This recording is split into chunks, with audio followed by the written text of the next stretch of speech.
পবিত্র আশুরার নিরাপত্তা ব্যবস্থা গ্রহণ করা হচ্ছে বা হবে।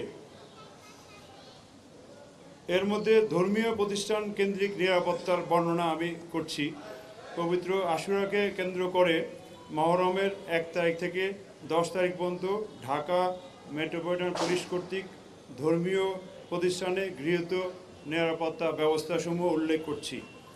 ঢাকা মহানগরের হোসেনি দালান ইমামবাড়া, বড় কাটরা, মোহাম্মদপুর বিহারি ক্যাম্প, শিয়া মসজিদ, বিবিকা রওজা, মিরপুর পল্লবী বিহারি ক্যাম্প সহ অন্যান্য স্থান যেখানে ধর্মীয় ভাবগাম্ভীর্যের সাথে পবিত্র আশুরা পালিত হয় সেখানে ইতিমধ্যেই পর্যাপ্ত পুলিশি নিরাপত্তা ব্যবস্থা গ্রহণ করা হয়েছে।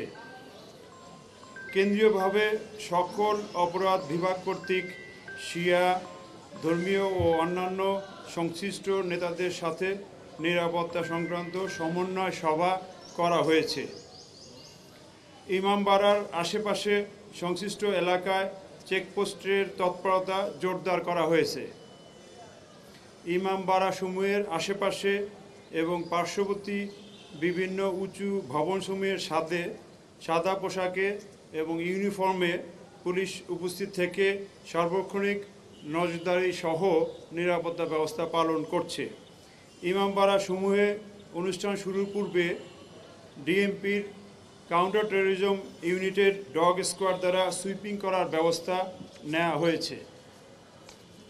গুরুত্বপূর্ণ ইমামবাড়া সিসি ক্যামেরা দ্বারা সার্বক্ষণিক পর্যবেক্ষণ এবং এর পাশাপাশি সামাজিক যোগাযোগ মাধ্যমসমূহে সাইবার পেট্রোলিংয়ের মাধ্যমে মনিটরিং করে ব্যবস্থা নেওয়া হচ্ছে। সকল অনুষ্ঠান স্থলের প্রবেশ মুখে আর্চওয়ে গেট স্থাপন, হ্যান্ডহেল্ড মেটাল ডিটেক্টর দ্বারা তল্লাশির ব্যবস্থা করা হয়েছে এবং আগত সকলকেই তল্লাশির মধ্য দিয়ে অনুষ্ঠানস্থলে বা অনুষ্ঠানে অংশগ্রহণ করতে হবে। নারীদের তল্লাশির জন্য প্রয়োজনীয় সংখ্যক নারী পুলিশ সদস্য মোতায়েন থাকবে। গুরুত্বপূর্ণ অনুষ্ঠানসমূহের স্থির এবং ভিডিও চিত্র ধারণের ব্যবস্থা থাকবে। ইউনিফর্ম পরিহিত পুলিশের পাশাপাশি সাদা পোশাকেও আমাদের নিরাপত্তা ব্যবস্থা থাকবে। এরপরে আসি হলো তাজিয়া এবং শোক মিছিল সংক্রান্ত নিরাপত্তা ব্যবস্থা, বিশেষ করে ইম্পর্টেন্টগুলা। পয়লা মহরম বা 27শে জুন হইতে অনুষ্ঠিত শোক মিছিল সমূহে ঢাকা মেট্রোপলিটন পুলিশ যথাযথভাবে নিরাপত্তা ব্যবস্থা দিচ্ছে এবং যেগুলো হবে সেগুলো দেওয়া হবে।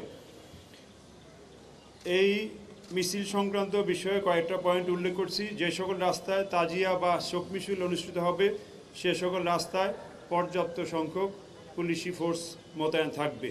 রাস্তার পার্শ্ববর্তী উঁচু ভবনসমূহে পোশাকে এবং সাদা পোশাকে পুলিশ মোতায়েন থাকবে। তাজিয়া মিছিলের সামনে, পিছনে এবং মধ্যবর্তী অংশে পুলিশের স্পেশাল টিম বা দক্ষ টিম মোতায়েন থাকবে।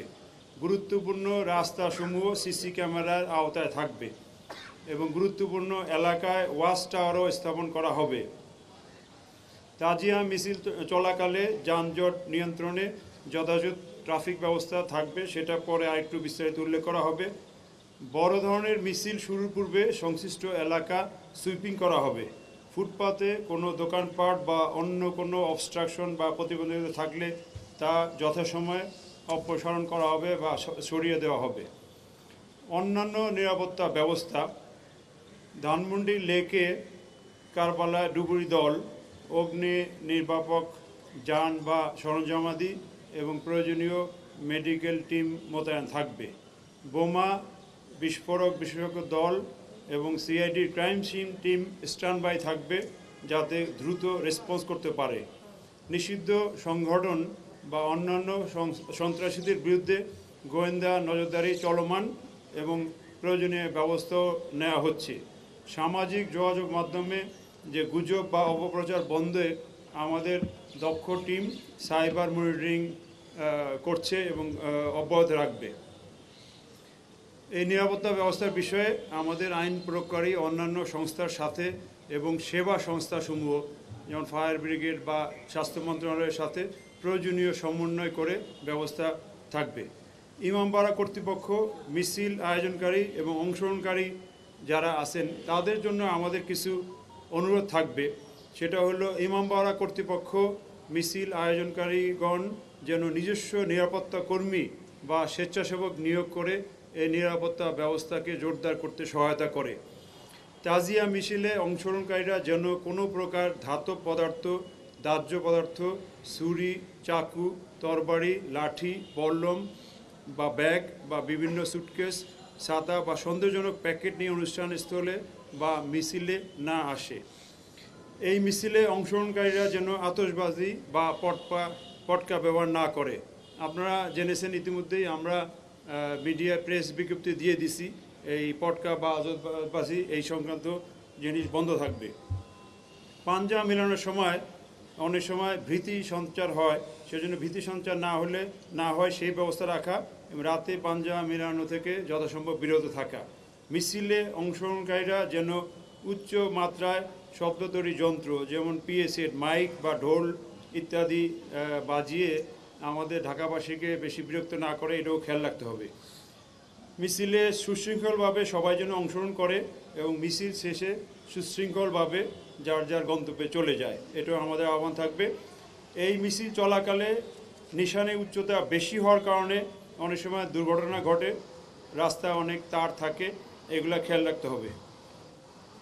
মিছিলের মধ্যবর্তী স্থানে গ্যাপ বা যে পার্থক্য যাতে না থাকে সেজন্য 2 বা ততোধিক মিছিলের মুখোমুখি অবস্থান, পূর্ব নির্ধারিত কর্মসূচি ছাড়া বিচ্ছিন্ন মিছিল ইত্যাদি বন্ধ রাখার ক্ষেত্রে পূর্ব থেকেই সতর্ক থাকতে হবে। অর্থাৎ 2 বা ততোধিক মিছিলের একটা গ্যাপ রাখতে হবে।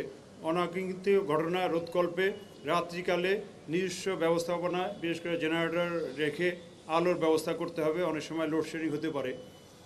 যারা মিছিলে অংশগ্রহণ করবে তারা যাতে মিছিল শুরু হওয়ার পূর্বেই অংশগ্রহণ করে এবং মাঝপথে মধ্যবর্তী স্থান দিয়ে যাতে মিছিলে অংশগ্রহণ না করে সেটাও আপনাদের রোধ করতে হবে। একবার সামনে থেকে করবে অথবা পিছন থেকে করবে। সন্দেহজনক যদি কোনো কিছু মনে হয় তাহলে পুলিশকে জানাতে হবে, প্রয়োজনে 999 এবং আমাদের নাম্বার আছে ডিএমপির, এই নাম্বারে ফোন করে জানাতে হবে। মূলত 25টা মিছিল 1 থেকে 10 তারিখের মধ্যে হচ্ছে, এর মধ্যে 3টা হয়ে যাচ্ছে 3রা জুলাই, 4, 5, 6 এই 3 দিনে 4 তারিখে 11টা, 5 তারিখে 17টা, 6 তারিখে 19টা, এই 50টা মিছিল হবে। এরপরে ট্রাফিক ম্যানেজমেন্ট প্ল্যান নিয়ে যেটা আমাদের আছে সেটা বলি, এরপরে এডিশনাল কমিশনার ক্রাইম আরও কয়েকটা বিষয় অ্যাড করবে। ট্রাফিক ম্যানেজমেন্ট প্ল্যানে যে বড় বড় মিছিলগুলো, সেটা রুটগুলো আমি বলতেছি। হোসেনিয়াল থেকে শুরু হয়ে এটা Nilkhet, Mirpur road, Dhaka college, science laboratory, Dhanmondi আবাসিক এলাকা, বিজিবি গেট, 4 নম্বর গেট, 7 মসজিদ হয়ে ধানমন্ডি লেক, কারবালা মিলিত হবে। মূলত এইভাবে এই কারবালায় কয়েকটা মিছিল যাবে বড় বড়। এইসব এলাকায় যানজট নিয়ন্ত্রণ করা হবে বা যানবাহন নিয়ন্ত্রণ